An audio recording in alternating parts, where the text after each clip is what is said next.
ఎందుకో నాగార్జున సాగర్ కట్ట మీద పోవడానికి ధైర్యం లేదు.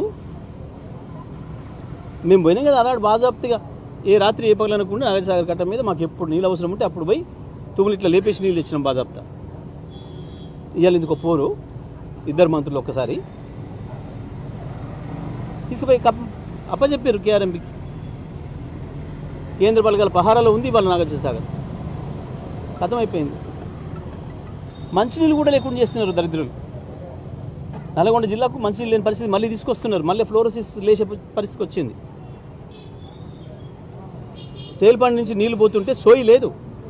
ఒక్క మంత్రి మాట్లాడలే, ఒక ఎమ్మెల్యే మాట్లాడలే. మేము గత వారం రోజులుగా మాట్లాడుతుంటే నోరు మూసుకొని వాళ్ళకు పోవాల్సిన వాటా ప్రకారం పోయిందని మాట్లాడిండు ఉత్తమ్ కుమార్ రెడ్డి. కానీ వాళ్ళ సెక్రటరీ రాసిండు ఉత్తరం, మీరు నీళ్ళు తీసుకుపోవడం సరైనది కాదు, అక్రమం ఇది. ఆ నీళ్ళు మళ్ళీ